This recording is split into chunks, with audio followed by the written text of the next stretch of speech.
इंसान जीवन भर सच्चे प्यार की तलाश में रहता है। ज्यादातर लोगों को यह सच्चा प्यार कभी नहीं मिलता। कई बार तो लोगों की पूरी उम्र निकल जाती है ये पता लगाने में कि वो सच्चे प्यार के वहम में जी रहे थे या फिर वाकई उन्हें सच्चा प्यार मिला भी या नहीं।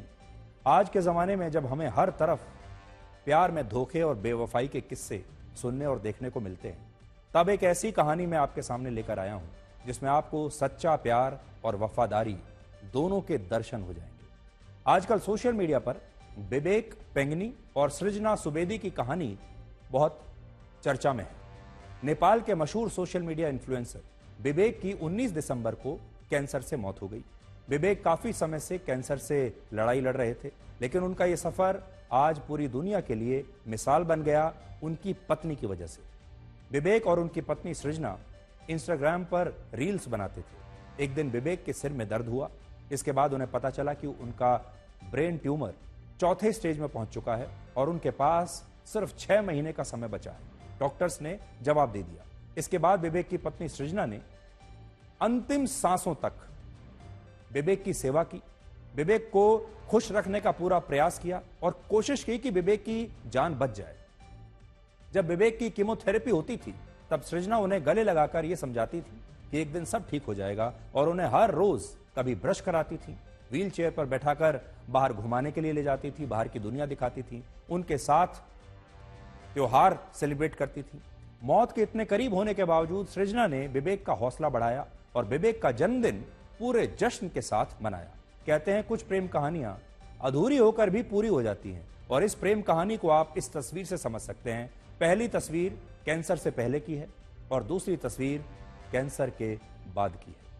सृजना ने इंस्टाग्राम पर बताया कि विवेक और वो एक ही स्कूल में पढ़ते थे। धीरे धीरे दोनों में प्यार हुआ। 6 साल के रिलेशनशिप के बाद दोनों ने शादी की।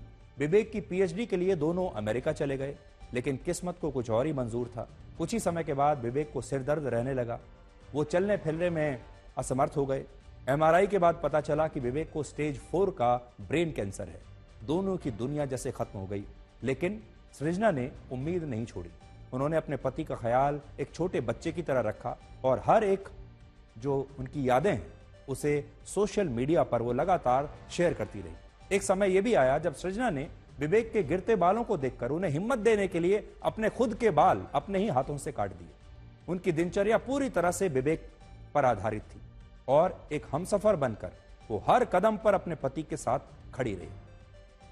विवेक के अंतिम संस्कार का एक वीडियो भी वायरल हो रहा है जिसमें सृजना उन्हें देखकर आखिरी बार उनसे कुछ कह रही हैं और वो वीडियो आज आपको देखना चाहिए। यह प्रेम कहानी समाप्त नहीं हुई। दुनिया की नजरों में हो सकता है विवेक के जाने के बाद यह प्रेम कहानी समाप्त हो गई, लेकिन यह भी असल में एक शुरुआत है। ये देखिए,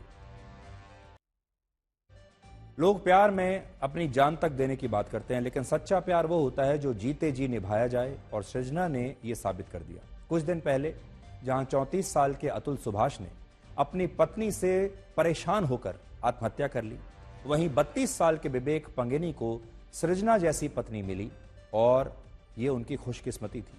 जैसे कि मैं सो रहा हूँ तो पिताजी को जगाना है मुझे, तो वो डायरेक्ट उठाने के बजाय, और हिंसा की परंपरा मेरे यहाँ नहीं थी सौभाग्य से, तो वो क्या करते थे कि उस कमरे में आ जाएंगे या बाहर से गुजरेंगे और चौपाई बोलेंगे, प्रात काल उठ के रघुनाथा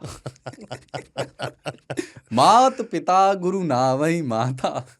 कभी कभी मैं गुस्से में उठ करके अरे पापा चरण स्पर्श किया और सो गया। मैंने कहा अब मत उठाना।